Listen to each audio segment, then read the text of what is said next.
এটা অনিমের রিং। এটা আপনার কাছে কিভাবে আসলো? আপনার নাম রিমি?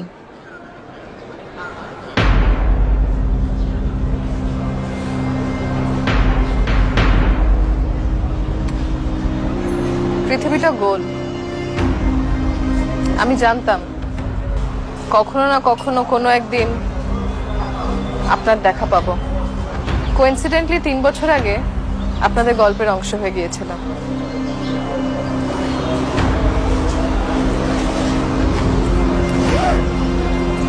তিন বছর আগে আমার ঠিকানায় চিঠিটা এসেছিল।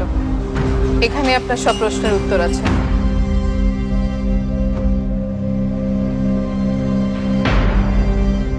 প্রিয় অপরিচিত, আমি জানি না আপনি পুরুষ নাকি নারী, আপনার বয়স কত, আপনি দেখতে কেমন। আমি শুধু আপনার ঠিকানাটা জানি। আমি অনিম। আপনি যখন এই চিঠি পড়বেন তখন আমি বেঁচে নেই। 1 মাস হলো আমার বিচ্ছেদ হয়েছে। ভ্রু কুচকাবেন না। প্রেম ভালোবাসার জন্য মরে যাওয়া ঠিক না, জীবন মূল্যবান। তুচ্ছ কারণে মরে যাওয়া একদম ঠিক না, সব আমি জানি। আমি রিমিকে ভালোবাসি। আমাদের খুব সুন্দর একটা বিচ্ছেদ হয়েছে, বুঝলেন? আমার কি মনে হয় জানেন, ভালোবাসা হলো ন্যাচারাল। ভালোবাসা যদি ন্যাচারাল হয়, বিচ্ছেদটা হওয়া উচিত ন্যাচারাল, তাই না? আপনাকে সত্যিটা বলি, রিমির সাথে শেষ দেখা করে আসার পর সারা রাস্তা আমার একটুও খারাপ লাগেনি। আমার বুকটা প্রথম কেঁপে উঠল রাত 11টায়। ঘুম ভেঙে গেল হঠাৎ। ফোনের দিকে তাকিয়ে আমার বুকটা কেঁপে উঠল, বুঝলেন? ঠান্ডা লাগা ছাড়াই শ্বাসকষ্ট শুরু হলো আমার। হঠাৎ হঠাৎ একই ব্যথা বারবার জেগে উঠে দেখতে বুঝলাম আমি আর সামনে পা বাড়াতে পারবো না। আমার পথ বন্ধ। এলাকা ছাড়লাম, যোগাযোগ শেষ।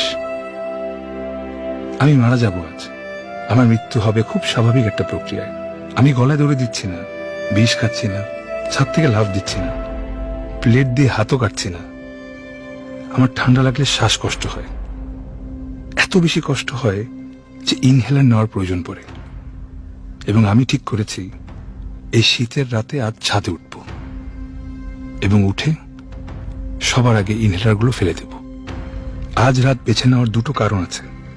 প্রথমত, আজ ঠান্ডা পড়ার সম্ভাবনা সবচেয়ে বেশি।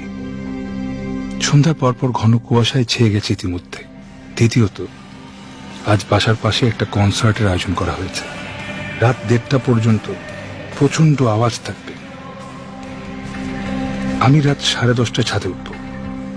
চুপচাপ ছাদের এক কোণে লুকিয়ে থাকব যতক্ষণ না কেয়ারটেকার এসে ছাদের দরজা বন্ধ করে দেয়। তারপর চিত হয়ে ছাদে শুয়ে থাকব। কুয়াশায় জমে যাব একটু পর। মাথা ভারী হয়ে যাবে, শ্বাসকষ্ট হবে, গড়াগড়ি খাবো ছাদ জুড়ে। কপালের রগ ফুলে উঠবে। টিকতে না পেরে পাথরের দেয়ালে আঁচড় কাটব। শ্বাস নিতে না পেরে আমি হয়তোবা চিৎকার করব, যাতে কেউ শুনতে পায় আমার চিৎকার। কিন্তু আমার চিৎকার কেউ শুনবে না, কারণ বাইরে থাকবে কনসার্টের মাইকের প্রচন্ড আওয়াজ।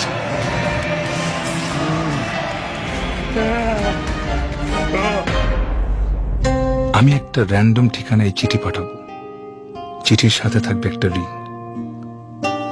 এই রিং আমায় উপহার দিয়েছিল রিমি। ও বলেছিল এটা একটা এলিমেন্টাল সিম্বল, যার অর্থ পৃথিবী। আমায় একটা পৃথিবী উপহার দিয়েছিল রিমি। আমার নাম খোদাই করা একটা পৃথিবী। আমি মরে যাব যেন একটা আবদার রাখছি আপনার কাছে। আমার শেষ ইচ্ছা বলতে পারেন। এমন সুন্দর একটা পৃথিবী, আমি কোনোদিন এখানে ছিলাম, এটা কেউ মনে রাখবে না, কোনো চিহ্ন থাকবে না আমার। মানতে পারছিলাম না বিষয়টা, তাই রিংটা পাঠালাম। এই রিংটা ছাড়া আমার একান্ত কোনো পৃথিবী নেই। আপনি যেই হন না কেন, আমার এই রিংটা সবসময় পরবেন, খুলবেন না কোনোদিন। আমি আপনার কাছে আবদার করছি। রিমিকে পাঠালেও পারতাম, কিন্তু অভির সাথে চমৎকার একটা সংসার হবে ওর। কি দরকার গলায় কাটা হয়ে থাকার? তাই আপনাকে পাঠালাম। আপনি যতদিন বেঁচে থাকবেন, আপনার কোনো একটা আঙুলে আমায় একটু বাঁচিয়ে রাখবেন প্লিজ। আংটিটা পরে থাকবেন আমার স্মৃতিস্মারক হিসেবে।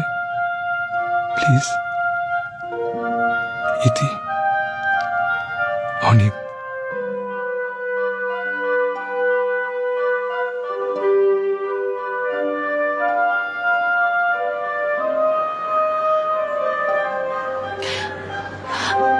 আপনার রিংটা আমাকে দিবেন প্লিজ।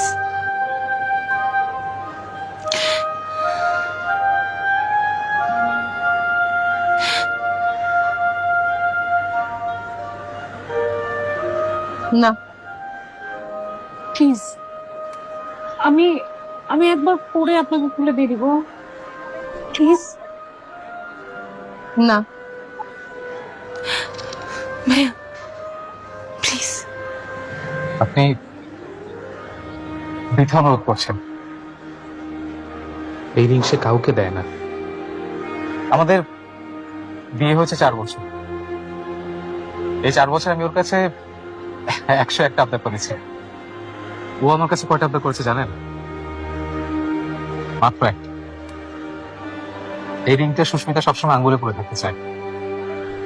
আর আমি সুস্মিতাকে খুব ভালো করে চিনি। সেই রিং আপনাকে দেবে না। আমি ওর হয়ে ক্ষমা চাইছি। ক্ষমা করবেন প্লিজ।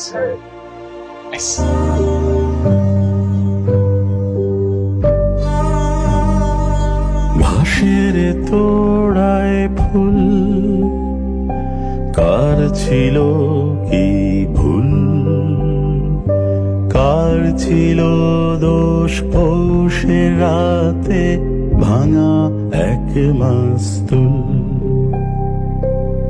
নীল সমুদ্র তার কান্না মাখা সুর, এখন আমি দুঃখ কুড়াই ব্যথার চিনপু।